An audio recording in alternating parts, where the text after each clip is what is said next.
introduction of myself. My name is Ryan Meeks. I am presently the manager of cybersecurity services at Simtay Consulting Limited, where my role is to oversee the cybersecurity team that is responsible for conducting daily security tests and risk assessments to ensure clients receive quality service. Prior to this, I was a lecturer for 10 years at the School of Computing and Information Technology at the University of Technology, where my focus was on cybersecurity.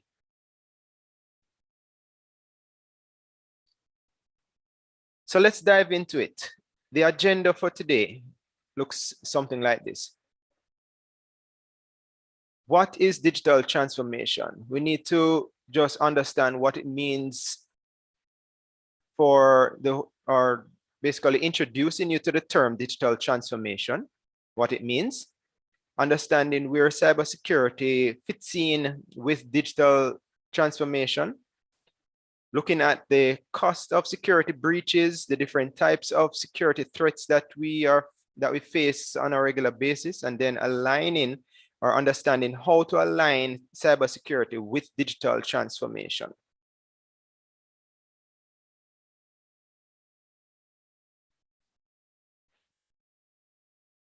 So digital transformation, what is it?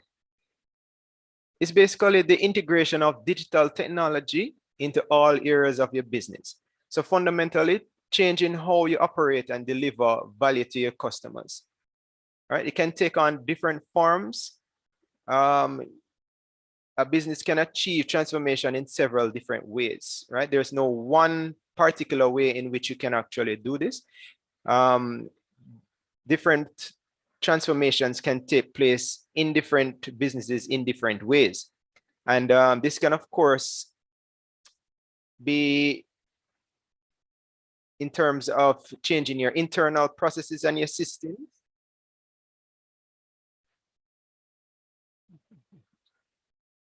Your internal processes and also your services that you offer might now change because you're now introducing some type of digital technology into it.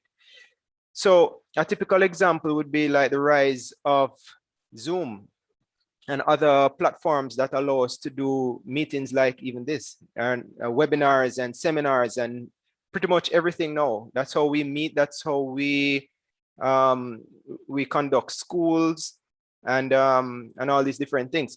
So this is just a typical example of a digital transformation and what it looks like.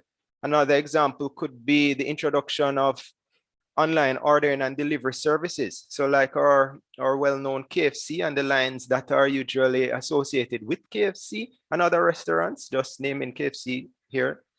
But 7 Crave has now introduced a unique opportunity where persons are able to order online and they actually deliver it.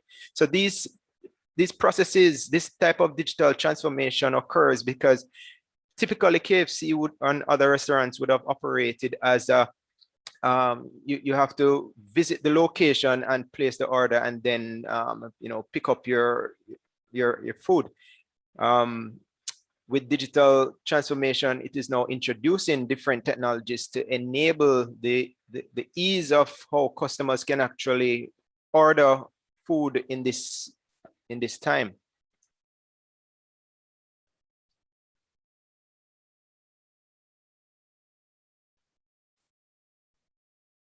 So now we want to look on how does cybersecurity play a part in digital transformation?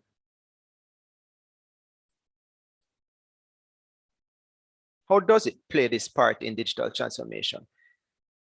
Now, with the introduction of IoT devices, smart technologies like smart watches, smart TVs, smart appliances, everything is smart. Your homes are smart, everything is smart nowadays.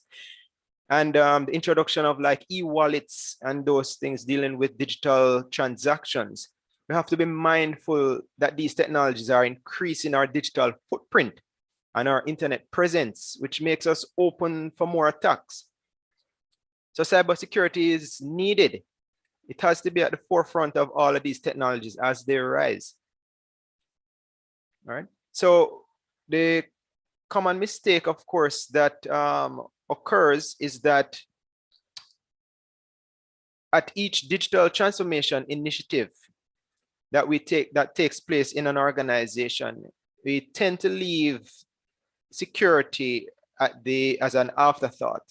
It is not integrated into the design process, but it is more after we have produced this product or this service that we're now considering, okay, how can we secure this product or this service, right? And if it continues to be an afterthought, then it is always going to be something that will be easily targeted and exploited, right? And then, of course, with the fact that persons are mostly at home now during COVID-19, persons are watching YouTube videos, they're understanding and practicing hacking techniques, they're bored. And, this is going to give them an opportunity to just kind of exercise their muscles in this regard.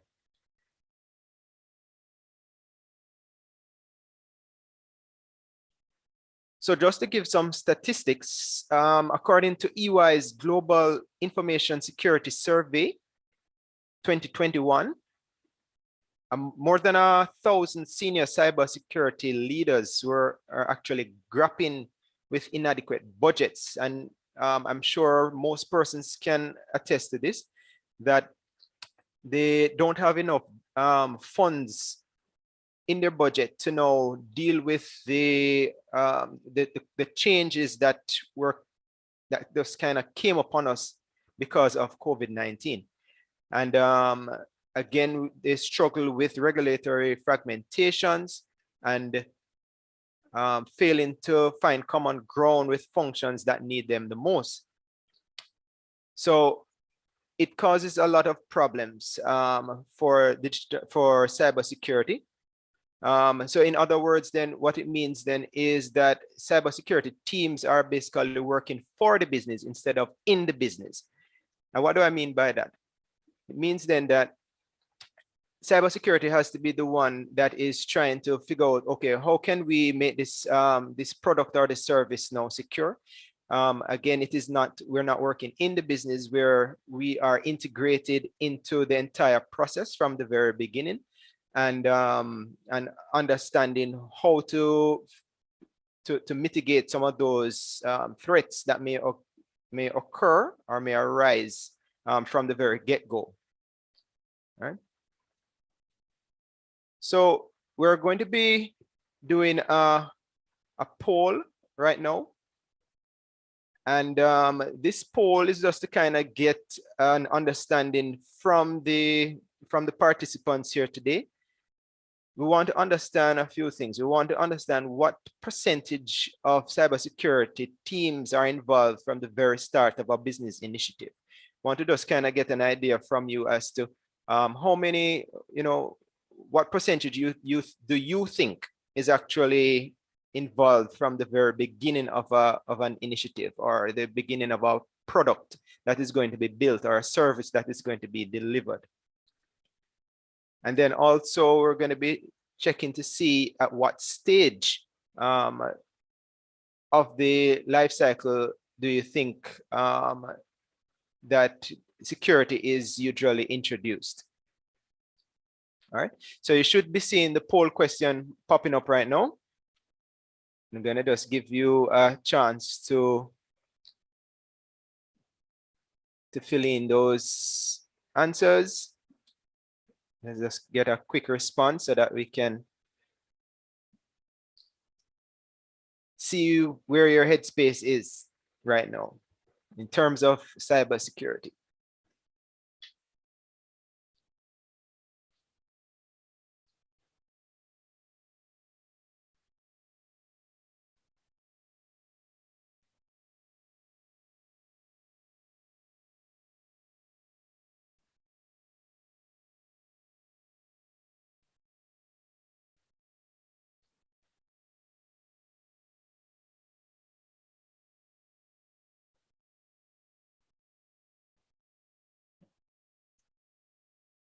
All right, should be just about wrapping up now. Quick questions, quick answers.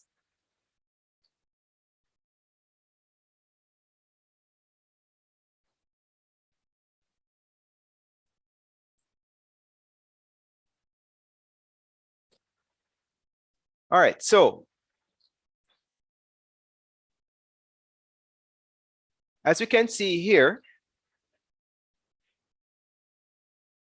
based on the polls, we're seeing where the majority of persons actually got the correct answer. We have 55% showing that there's about 19% of the teams are involved from the beginning of initiative, right? And let's see, the next would be 36%, 23%, thereabout. All right, so very good. Most persons got that correct. All right, so indeed, based on EY's polls and survey, it showed that there was 19% of cybersecurity teams are actually involved from the very start of the business. All right, and this is a very shocking number, right? We also got the poll from for the second question, which we can have. I see that it kind of disappeared here on me. All right, so the poll for the second question now shows that the majority of persons have introduced cybersecurity from the planning phase or the design phase.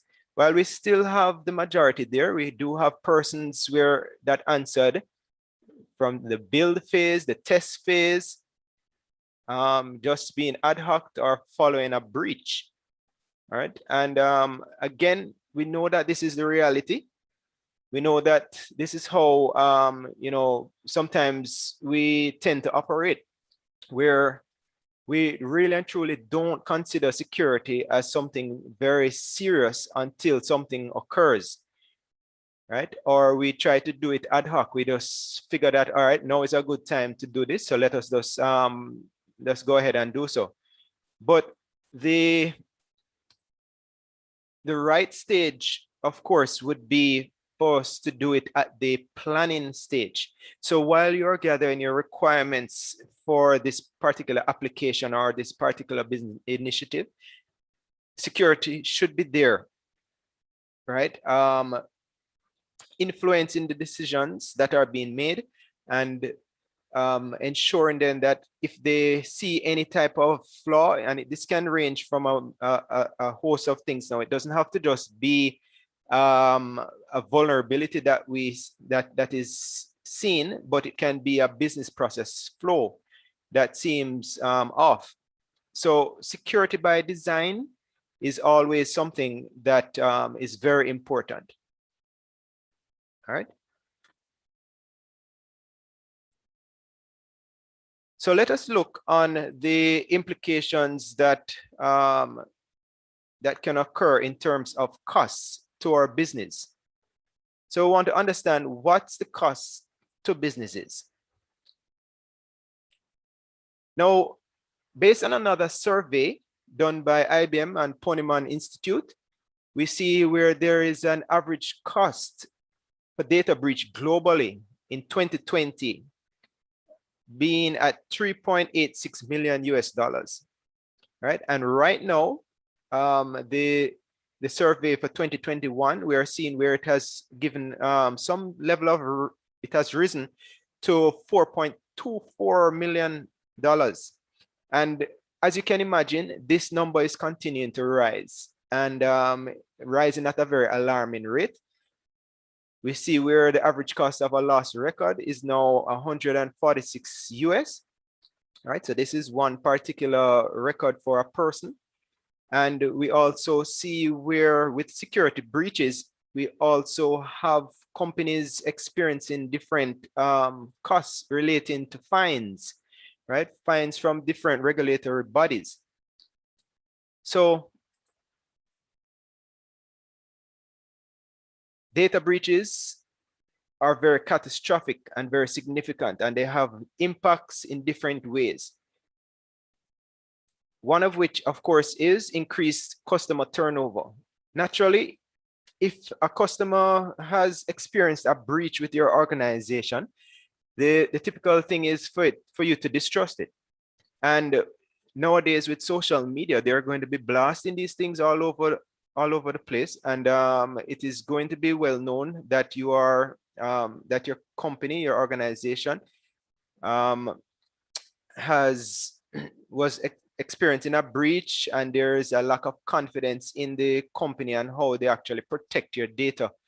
And this in itself having causing reputational damage is going to cause high customer turnover. And with turnovers, it's definitely going to affect your revenues, right? Also, revenues can be affected by downtime. So you see where naturally, if systems are brought offline, that this will disrupt business. And with that downtime, of course, time is money. So if your systems are off for any period of time, then you're going to be losing money, right? And as mentioned to you before, reputational damages and the regulatory fines are among the costs that are associated.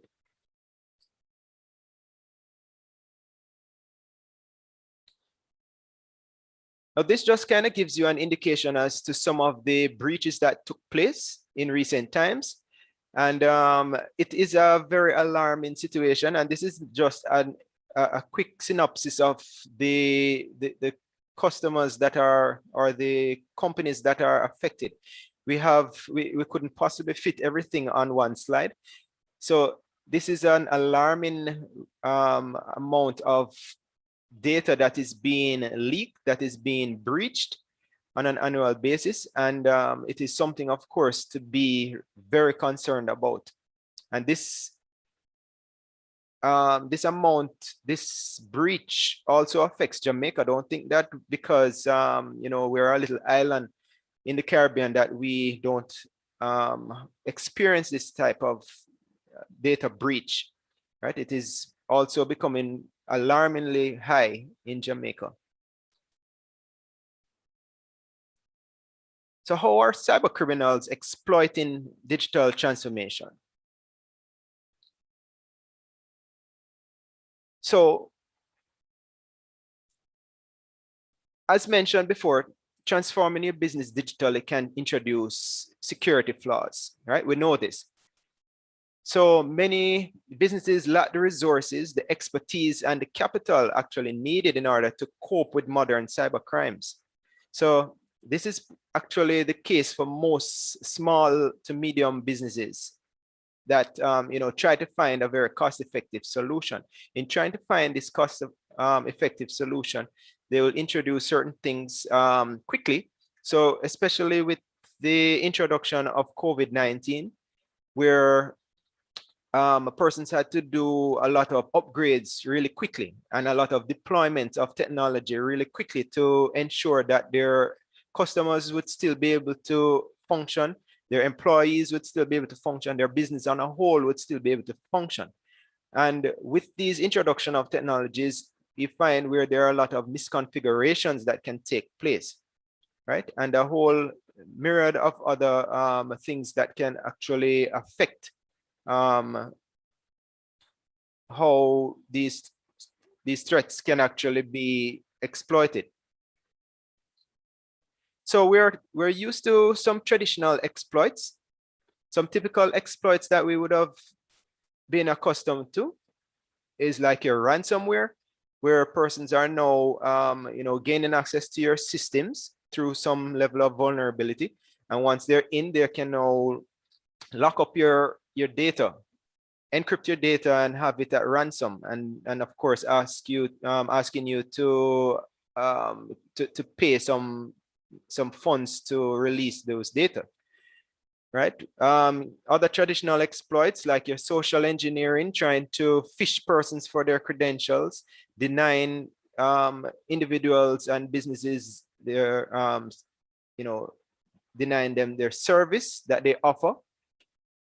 And malicious insiders, where we see where persons on the inside are actually doing these malicious activities because they may have access to certain accounts. They may have access to certain technologies and privy to how certain things work. And they are the ones that are causing a lot of havoc on the inside. And then we have our typical human error and our careless employees, or employees that are, that tend to stray from what they have been taught or may not be taught any at all through cybersecurity awareness. So they're still clicking on links, still opening emails that they're not aware of, and things like those. Now, on the emerging side of threats, we see where we have a lot of infiltration of IoT devices and artificial intelligence as a weapon, used as a weapon. So again, we made mention of IoT devices in the sense then of like smart systems, smart security cameras, TVs, homes, all of these different things. We see where persons are now hacking these systems and gaining access to, to these security camera systems, and they're able to see what's taking place in persons' homes, violating their privacies and such. On in the sense now of AI, we see where we have technologies such as Siri, Alexa, and technologies of the sort that use AI, and even nuclear missiles that are use AI to as a guiding technique to seek and destroy. And if these things are used in or attacked by hackers and are used in a malicious way, they can have devastating effects, right? And outcomes that we would not necessarily want. So how do we align cybersecurity or cybersecurity strategies with digital transformation then? Because this is going to be very necessary for us if we want to progress. So cybersecurity strategies, let me just say, should support the business and should ultimately align with business goals. All right, it should allow persons to work more productively and innovate persons to produce things faster. It should be, or employees should be more efficient, implement projects quicker and at lower cost. So this, of course, should enable us to align our strategies in the following ways. By, again, securing things by design, right? Not after it is produced. We should also try to strike a balance between customer experience and security, because we can't let one suffer because of the other. We should also evaluate our security choices wisely and conduct regular assessments, naturally, on our systems. We should also transform our security team, and we'll go into these in detail. And we should also try to build a security culture in our organization. All right. So let's touch on the first point, secure by design. So what does it mean when we say security by design? And again, we alluded to this before, but let me just break it down in its true form. Secure design or security by design is basically an approach to software development, right? And this seeks to make systems free from vulnerabilities and attacks by doing what? By continuous testing, by ensuring that we have authentication safeguards in place, and we are adhering to programming best practices. All right.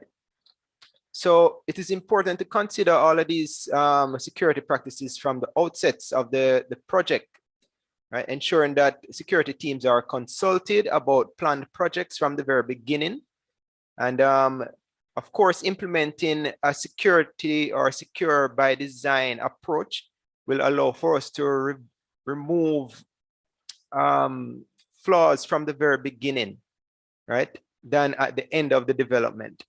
So ideally what it means then is if you're able to fix issues from the very beginning, this makes more sense, and it is obviously going to be cheaper than trying to fix something, a product that is flawed, right? And having to probably, you're not going to recall the product because you've already spent so much funds on marketing this product and getting it out there.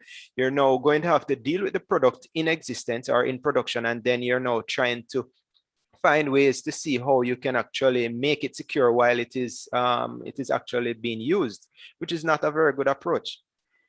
All right. So one such example, of course, is to utilize what is known as DevSecOps.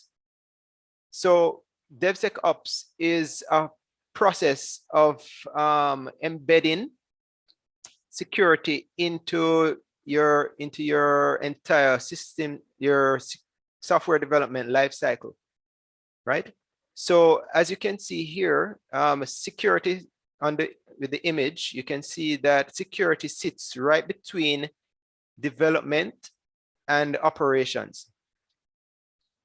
And this is very intentional. What it means then is that from the very planning stage all the way to where you're operating, it is deployed and operating, security is there every single step of the way. All right. And this, of course, allows persons, security team to find these flaws throughout. So they will look on the code from the very beginning. Again, they will look on the, well, let me start with the process flows. They will start with the process flows, look and see what is there, see if it makes sense. They'll also look on codes, do reviews. They will also wait until the code is in a running form, and then now look and see if there are any vulnerabilities that exist. And while it is in pre-production, they're also checking to see if what the customer is now interacting with, if there are any flaws there as well. So you're basically able to catch these things as they go. The next point is to balance customer experience and security. So you have to try to strike a very good balance between customer experience and security. You find then that with security, you try to put in a lot of measures, and with these measures, customers can get a bit frustrated. We know this. So I know most persons may agree with me with this one, but the whole use of like a capture, so trying to select images that are related to a particular topic, in this example, a bus, you try to find each image that is related to the bus. And sometimes these can be very complicated because they might have, you might see something that looks like a bus, or not necessarily even a bus, but probably like a crosswalk. And you think that it is actually there. You might select an image that you think matches what should be there, and it gives you unfavorable response. It is going to now say that you're not verified. And if it is something that you're rushing with, or you're trying to gain access to a system or a service, right, this can get very frustrating.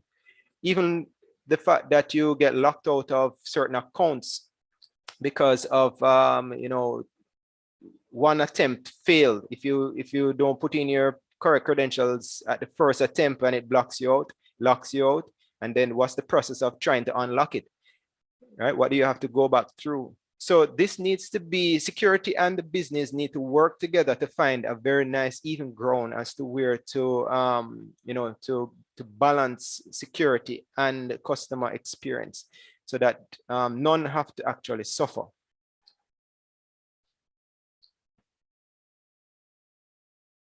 The next point, of course, is for us to evaluate your choices of security solutions very wisely. All right. So when you're trying to acquire certain solutions for your business, right, what I suggest is for you to do your own research on the technologies. And then also you can let a security team, a consulting firm, or someone that specializes in security also evaluate the tools, the vendor choices that you may have, the platforms that you might be looking to invest in. Because what you don't want is you don't want to invest in something and it is not properly checked out or vetted. And when you know implement it, then you realize that it also has a lot of vulnerabilities that exist or loopholes. All right. And then you have to also understand that there is no silver bullet. So there's no one size fit all. So you can't just assume that, okay, your friend works at this organization and they utilize this type of tool or technique, right? And it must work for my business as well.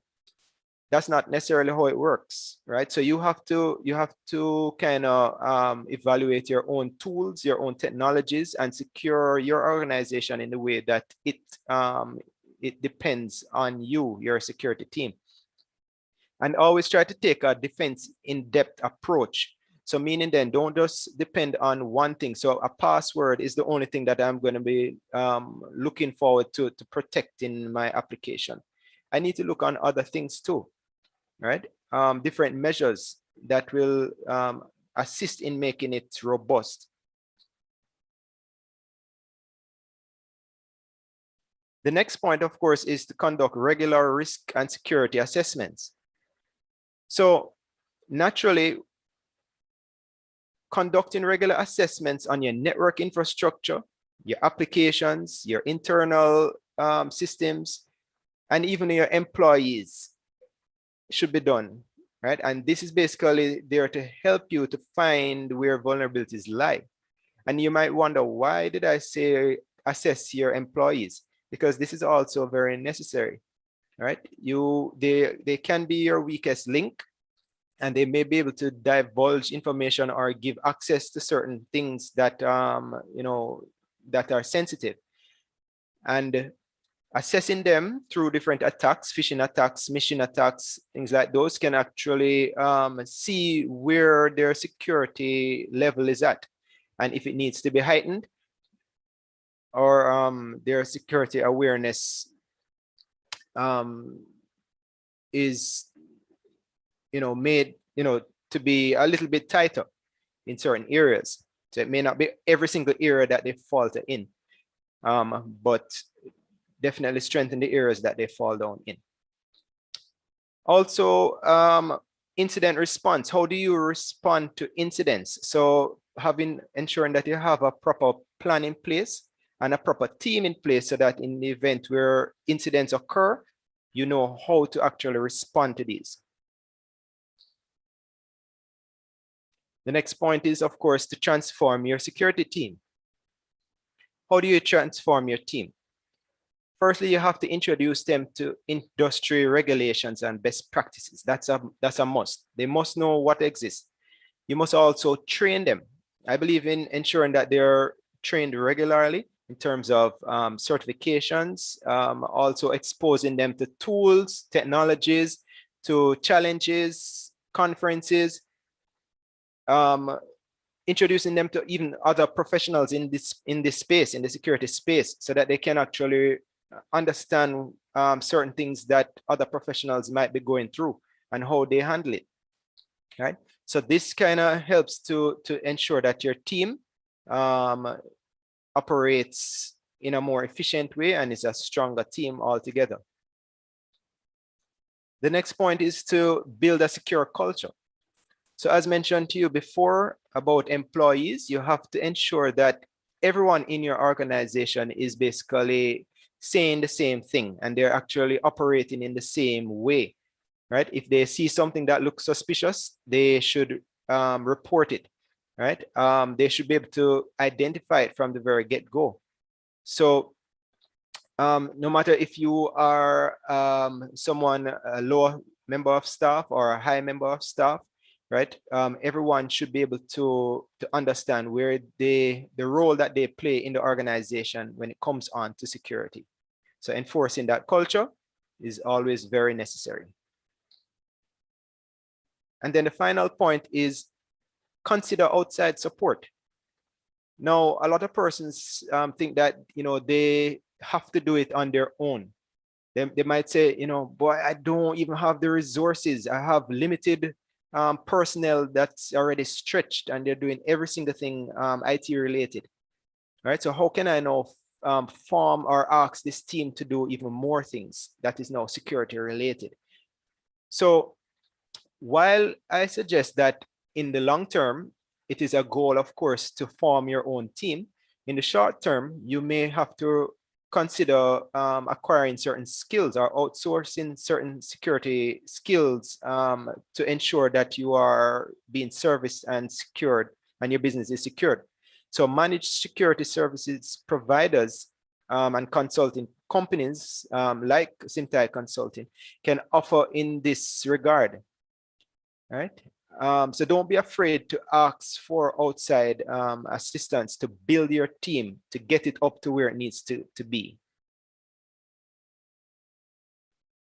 So how can Simtay support you? All right. So Simtay offers a wide range of services. And we're going to just touch on the two particular ones. So transformation, assurance, and compliance is one area. And then, of course, it's cybersecurity services, which I'll just kind of delve into for just a few more minutes. So again, we offer a wide range of cybersecurity services. A lot of what were just mentioned. So we perform penetration tests, external penetration tests where we assess your security posture, looking at your public facing assets and see how secure these assets are that are actually available to persons in the public domain. Also, we do penetration tests on your internal systems, right? Looking on your servers and other systems. And from the approach then that, let's say, for instance, I am an attacker. I have now gotten onto your system. What can I now do once I've gotten a foothold into your internal system? How can I elevate and move throughout your system? So that's how we approach the penetration test. We also do web application penetration tests and mobile application penetration tests. So where we again analyze source code and we do authenticated and unauthenticated tests. We also look at your APIs and see how they interact with your applications. And we look on like the business logic, your flow, and see if there are any deficiencies there. Also mentioned about DevSecOps, we also offer that service where we embed security personnel in the development lifecycle of your organization through staff augmentation. And this will now, of course, help to ensure that the vulnerabilities are found during the process or during the design process.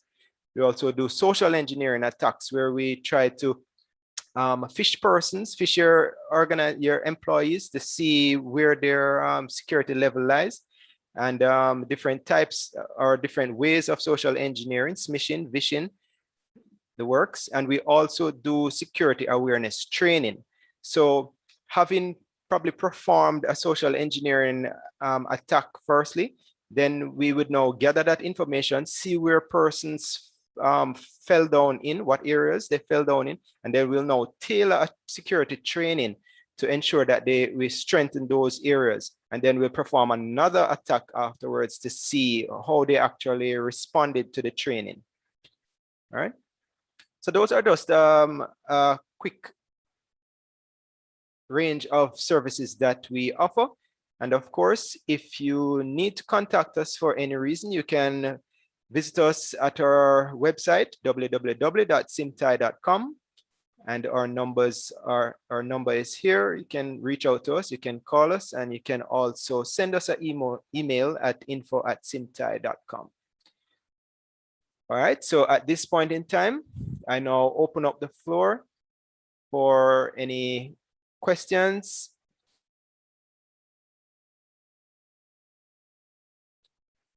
So I have a question here from Neil Duncan. Said, do you do training by itself? Yes, we do training by itself. So each of these services that that I mentioned a while ago can be a separate service. So it doesn't have to be a package service. So we do offer training by itself. Yes, we do.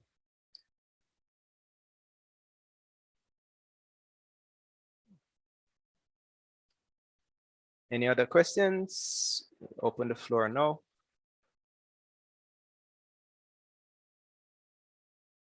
And yes, security awareness training specifically. Yes, that's what I'm talking about. Yes.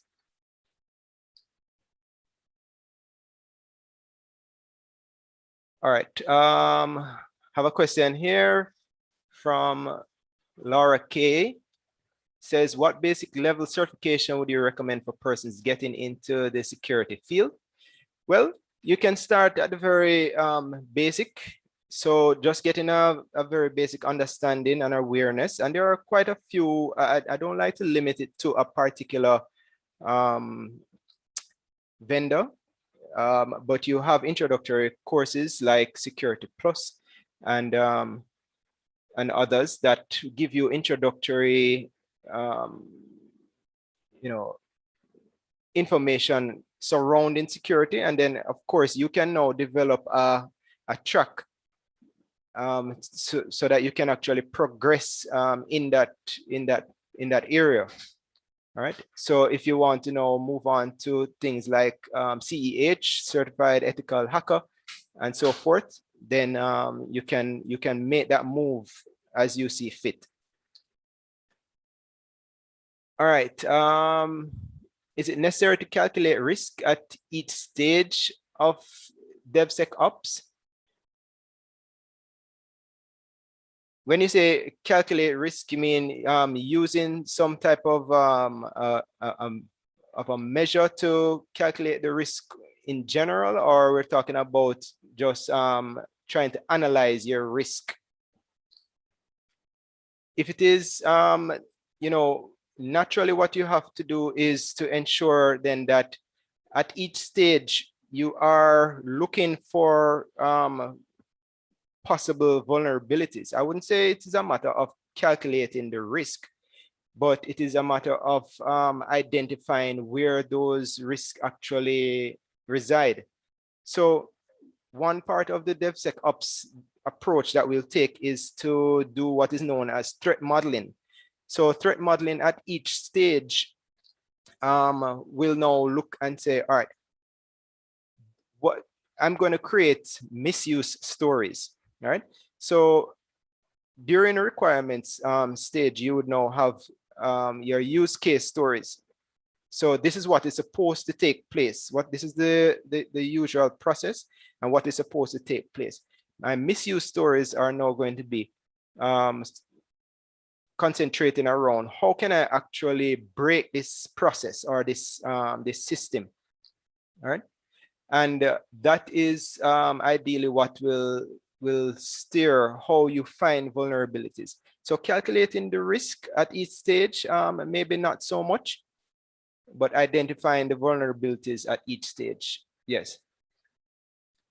All right, my next question here is, if a breach occurs and the attacker only gets their hands on encrypted data, is that a big issue to the organization? Well, again, it depends. Usually, a rule of thumb for encryption is encryption usually tends to hold off someone from seeing something for a particular period of time. So with good processing power and with a lot of time on person's hands, they may be able to decrypt that information and gain access to that data. But how relevant will that data be if that is a few years down the line? And again, it depends on what type of data they have access to or they have stolen. So if it is sensitive data, then I would still be very concerned about that, because you don't know who has this data. You don't know what type of funding is going into their resources to try to break and to discover or decrypt the data. So I would still think it is a big issue. All right, next question is, what is the level of investment that companies need to make in order to adequately prepare its security infrastructure? All right, so this, of course, has to be, this is a very tricky question because you have to find a very level ground between, again, security and the persons who are making the business decisions, right? Or the persons who are the movers and shakers, the ones who are controlling the funding, right? They have to be aware, they have to be very integral, this, or security personnel have to be very integral in that decisions. So firstly, I would suggest ensuring that that security personnel sits on the in some type of a on a board, right, or a committee that makes that particular decision, and then that can be argued internally, because there's no quick answer to that. I can give you a figure, and that figure may not be practical to your organization, right? So it has to be something that is analyzed internally and understood as to, you know, why we actually need to invest so much in security. Why is it so relevant? And I think, you know, with COVID in existence right now, and with all of these different attacks that we're seeing, I should hope that business leaders are now seeing that it is very important to increase the budget for security. And hopefully we can definitely get traction in that particular area, so that you know, more infrastructure, security infrastructure can be purchased and can be utilized in a very efficient way to protect our staff. Because if we think about it, you know, a lot of persons are still working remotely, and I believe that even after the pandemic, there are going to be a lot of persons that are still going to be working remotely, and security has to be involved. We have to ensure that our systems are still heavily secure, because you really and truly don't know what employees are doing with company issued phones or company issued laptops at their home or at their locations, right? They're on their own personal networks, and we don't know what they're probably what sites they're going on, what they're actually you know, looking on, or what type of devices they're inserting into their machines. So hopefully all of these things will ensure our business leaders will be more aware, and will definitely try to increase the budget for our security in organizations.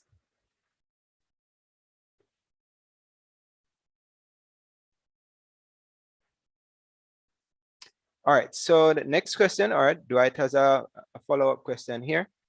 Does threat modeling make the residual risk derived from implementing risk deterrence in your security by design acceptable to the organization? All right, let me consume that question. Let me see.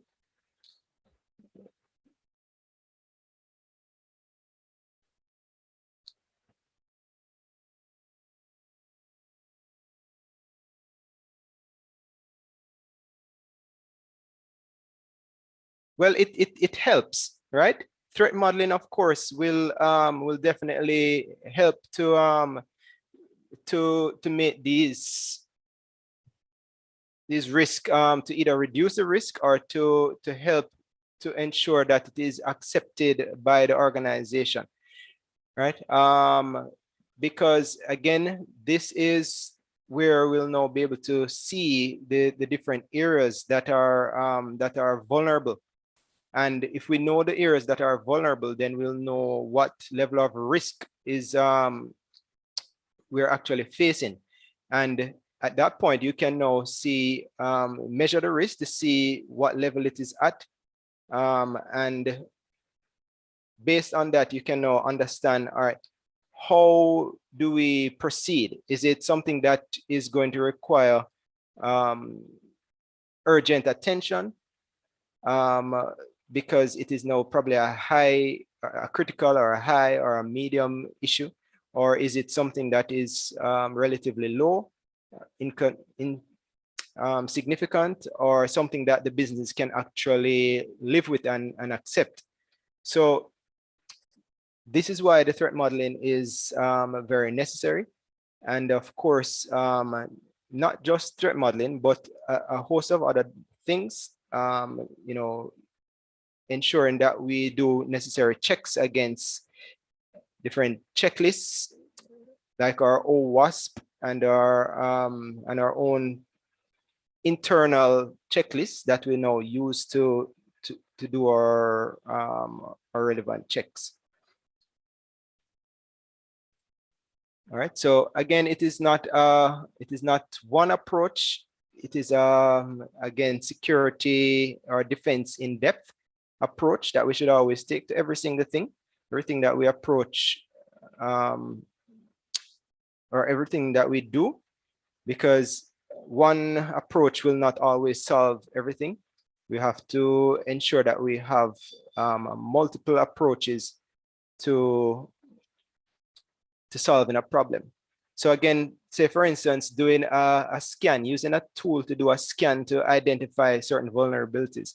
Yeah, yes, your tool will come up with results, but then what? You know, are you able to now exploit it, or are you know just telling me that this is possible, right?